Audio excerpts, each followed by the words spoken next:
사랑하는 하늘가족 여러분 안녕하십니까? 새벽 성서학교에 오신 것을 진심으로 환영합니다. 저는 조성진 목사입니다. 오늘의 소주제는 구원과 은혜입니다.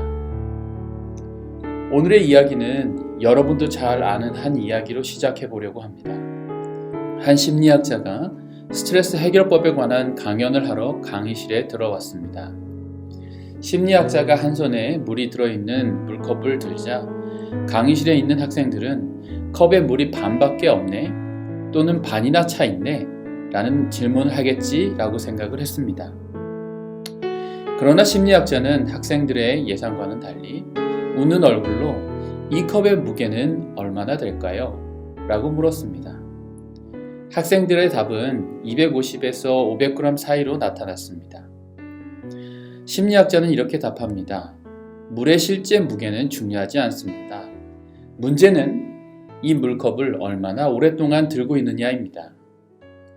만일 물컵을 1분 동안 들고 있는다면 별 문제가 되지 않을 것입니다. 그러나 1시간 동안 들고 있는다면 팔이 저려오고 아파올 것입니다. 그리고 만약 물컵을 하루 종일 들고 있었다면 팔에 감각이 없고 제 팔은 마비될 것입니다. 각각 물컵을 들고 있는 시간이 다르지만 물컵의 실제 무게는 전혀 변하지 않았습니다. 살아가면서 느끼는 스트레스와 걱정은 물컵에 들어있는 물과 같습니다. 내게 닥쳐온 스트레스를 잠깐 동안 생각하는 것은 별 문제가 되지 않습니다. 조금 더 생각하면 할수록 문제가 되고 머리가 아파옵니다. 그리고 하루 종일 생각한다면 당신은 마비됨을 느끼게 되고 아무것도 할 수 없는 상태가 되어버린다는 것을 명심해야 합니다. 저는 이 이야기를 들으면서 우리의 죄의 문제를 너무도 잘 말해주고 있는 것 같다는 생각이 들었습니다. 우리는 하나님으로부터 구원받기를 간절히 소망하지만 구원받기 위해 우리가 반드시 해야 할 것을 하지 않고 고통을 당할 때가 많다는 생각이 듭니다. 죄에서부터 놓이기를 원하지만 그 죄를 내려놓으려고 하지 않는다는 것입니다. 앞서 말씀드린 이야기처럼 물컵의 물의 무게가 처음에는 아주 가벼웠지만 시간이 지남에 따라 그 무게는 팔이 떨어져 나가는 것 같은 고통을 주는 그런 무게로 변하게 되었습니다. 이와 같이 죄의 문제도 처음에는 혼자서 감당할 수 있을 것처럼 생각되지만 시간이 지남에 따라서 죄의 무게는 우리의 영혼을 누르고 가루로 만들 정도로 우리를 누르게 되는 것입니다. 한편 심리학자는 간단하게 이 물컵을 내려놓음으로써 문제가 가볍게 해결된다고 말해주고 있습니다. 사실 이보다 더 간단한 해결책이 어디 있겠습니까? 그러나 죄의 문제는 어떨까요? 간단하게 해결될 수 있는 문제일까요? 죄의 문제를 해결하는 것은 우리가 생각하는 것처럼 그렇게 쉬운 문제가 아닙니다. 물컵을 내려놓는 것 같이 그렇게 간단하게 해결되지 않기 때문입니다. 개인적인 이야기지만 이해를 돕기 위해 부끄러움을 감수하고 여러분께 개인적인 이야기를 하려고 합니다. 저는 최근 용서의 문제와 사투를 하고 있습니다. 예수님께서 베드로에게 70번씩 7번이라도 용서하라고 말씀하셨습니다. 이 설교를 저는 수도 없이 했습니다. 70번씩 7번이라는 말씀은 무슨 말씀일까요? 산수를 해보면 490번이 나옵니다. 그렇다면 490번 용서하라는 말씀일까요? 만약 490번만 용서하고 그 이후에는 용서하지 않아도 된다면 우리 모두는 구원받지 못할 것입니다. 왜냐하면 우리는 살아가면서 490번보다 훨씬 더 많은 죄를 짓기 때문에 그렇습니다. 그렇다면 70번씩 7번이라는 말씀은 무슨 말씀일까요? 저는 개인적으로 용서라는 말은 불가산 명사라고 소개를 하고 있습니다. 불가산 명사란 세는 것이 불가능하다라는 말입니다. 셀 수 없다는 말이죠.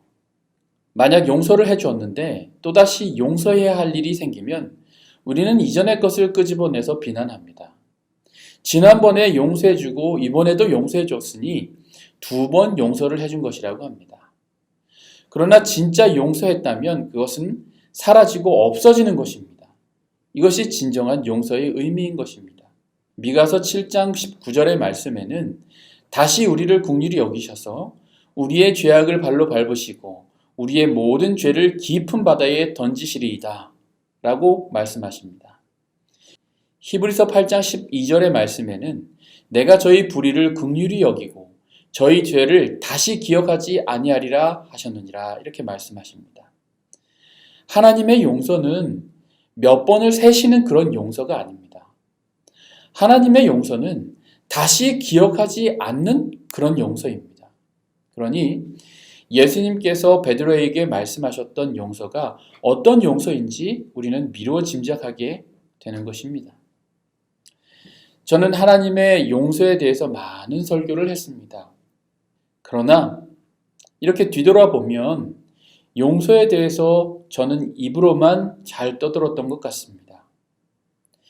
이 문제가 실제로 제 문제가 될 때 저는 이 문제를 내려놓는 것이 쉽지 않다는 것을 깨달았습니다.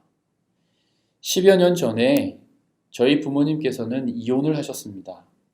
아버지는 어머니를 떠나버리셨습니다.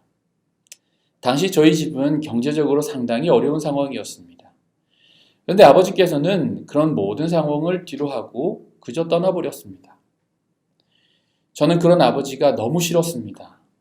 어머니를 돌보지도 않고 어머니께서 채무를 홀로 감당하시는 것을 보면서 도저히 용서할 수 없다는 생각을 하게 되었습니다.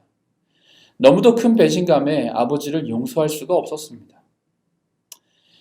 그러나 용서에 대한 설교를 할 때마다 저는 마음에 가책을 느끼게 되었습니다. 용서해야지. 몇 번을 마음을 고쳐먹다가도 다시 화가 올라왔습니다. 또다시 배신감이 몰려오는 것입니다.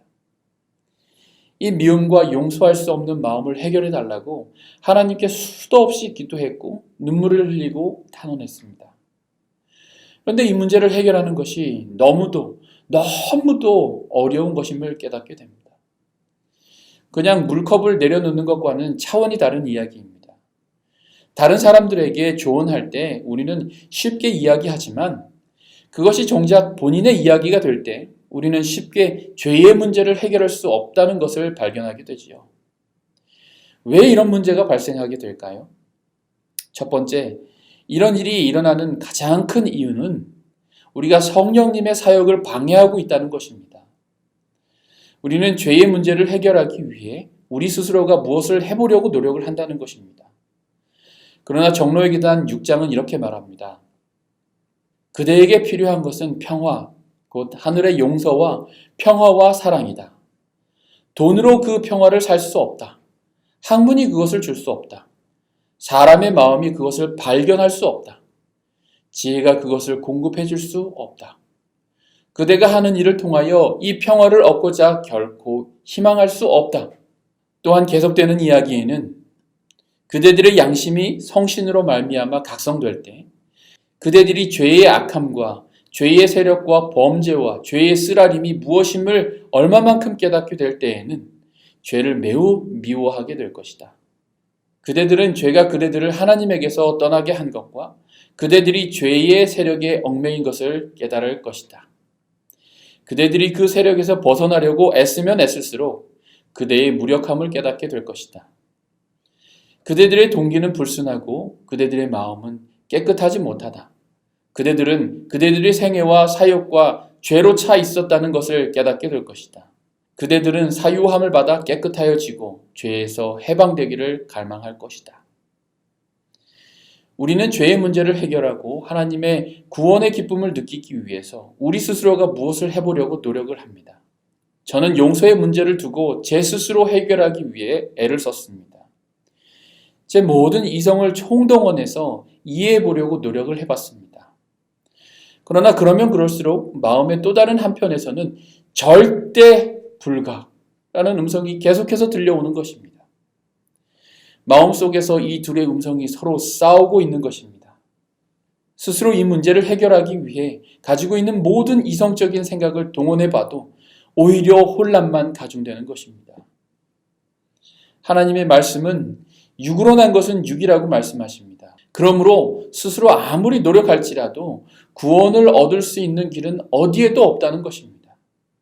화이 선지자는 하나님께서는 당신의 평화를 그대에게 선물로 주신다.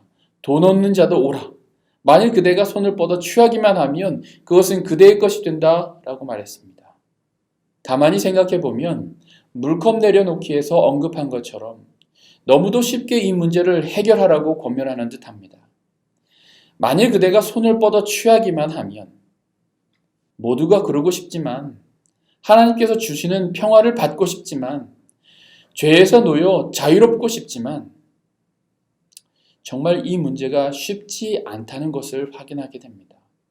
그런데 화이트 여사는 한 전제를 이야기했는데, 그대들의 양심이 성신으로 말미암아 각성될 때라고 한 것입니다. 즉 우리가 성령 하나님께 우리 자신을 맡길 때 그렇게 된다는 것입니다.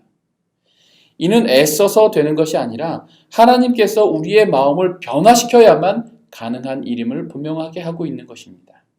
그렇게 얻고 싶은 용서의 경험이 우리의 것이 되기 위해서는 반드시 성령 하나님께서 우리의 마음에 들어오셔야 가능하다는 것을 기억하시기를 간절히 축원합니다. 우리의 마음 문을 두드리시는 성령의 음성을 들을 때 결단을 해야 합니다.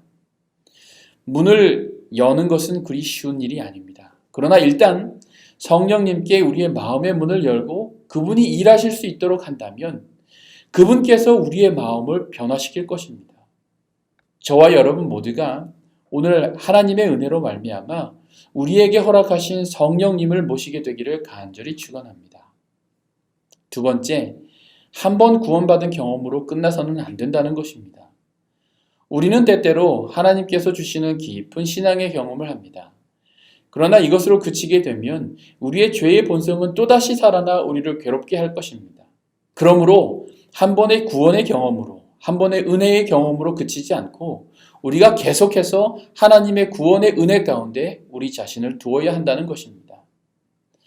그러면 어떻게 하면 우리 자신을 계속해서 하나님의 은혜 아래 둘 수 있을까요? 히브리서 4장 11절에는 그러므로 우리가 저 안식에 들어가기를 힘쓸지니 이는 누구든지 저 순종치 아니하는 본에 빠지지 않게 하려 함이라 라고 말씀하십니다. 안식에 들어가기를 힘쓰라고 했습니다. 여기서 말하는 안식은 안식일의 안식이 아니라 안식, 안식처를 말하는 헬라어의 카타파우시스를 번역한 말입니다. 안식일로 번역된 사바티스모스와는 다른 말입니다. 히브리서 3장과 4장의 요지는 하나님께 순종함으로 말미암아 얻게 되는 안식으로 들어가기를 힘쓰라는 말입니다. 히브리서 3장, 4장을 읽어보면 배경이 되는 이야기가 있습니다. 40년 동안 광야 생활을 하던 이스라엘의 이야기를 통해 그들이 하나님의 안식 안으로 들어가지 못했다라고 말하고 있습니다. 그 이유가 하나님께 순종하지 않았기 때문이라는 것이죠. 그러므로 하나님의 안식에 들어가는 것, 죄의 문제로 인해 우리의 마음에 쉼이 없던 것을 해결하려면 반드시 하나님께 순종해야 한다는 말입니다. 그래서 사도 바울은 그의 편지서에 끊임없이 예수님 안에, 그리스도 안에를 반복하여 말하고 있는지 모릅니다. 또한 예수님께서도 내 안에 거하라고 권면하십니다. 그분 안에 거한다 함은 그분의 말씀과 교훈에 매일 순종하며 사는 삶을 의미하는 것입니다. 이렇게 그분 안에 거할 때 사단은 우리에게 어떤 힘도 쓸 수 없는 것입니다. 오늘 하나님의 은혜의 보좌 앞으로 초대하시는 하나님의 초청에 기쁨으로 나아가게 되기를 간절히 소망합니다. 세 번째, 하나님의 은혜의 보좌 앞으로 나가기를 지체하지 마시기 바랍니다. 죄의 문제를 해결하기를 지체하지 마시기 바랍니다. 제가 군대에 있을 때의 일입니다. 발목에 봉화지겸이라고 하는 염증이 생겼습니다. 처음에는 아주 작은 염증이라 신경도 쓰지 않았지요. 사실 저희 부대는 산꼭대기에 있던 부대였습니다. 21사단 수색대대. 겨울이면 배관이 얼어서 밥해 먹을 물을 확보하기도 어려운 것이었습니다. 그래서 조금 따뜻해지면 특별한 작전을 합니다. 물을 확보하는 작전입니다. 급수병을 데리고 작전을 나가서 옆 부대에서 급수가 되도록 하는 것입니다. 그렇게 힘들게 물을 얻었는데 빨래는 고사하고 씻는 것도 쉽지가 않은 것입니다. 매일같이 꼬질꼬질한 냄새가 얼마나 나는지 모릅니다. 그렇게 생활하다 보니 염증이 쉽게 생길 수밖에 없는 것이지요. 처음에는 발목에서 조금씩 올라오더니 급기야는 다리 전체로 번졌습니다. 다리가 얼마나 부었는지 전투화가 묶이지 않을 정도였습니다. 하루는 군의관이 순회 진료를 하다가 저를 발견하고는 소대원들에게 야, 쟤 잡어! 그러더니 저를 눕히고 저희 중대원들이 제 위에 올라탔습니다. 그리고 군의관이 염증이 시작된 곳을 칼로 찢었습니다. 고름을 계속해서 짜내는 것입니다. 너무너무 아파서 소리를 질렀습니다. 심지어 신학생인 제가 욕을 막 했습니다. 그리고 그 안에 거즈를 넣어서 완전히 닦아냈습니다. 정말 죽는 줄만 알았습니다. 그런데요, 이렇게 죽을 것만 같았던 고통이 지나가고 거짓말 안 보태고 열흘도 되지 않아서 완전히 아물어버렸습니다. 여러분, 우리가 우리의 죄 앞에 설 때 우리는 부정하기도 하고 합리화하기도 하면서 예수님 앞에서 우리의 죄를 인정하지 않습니다.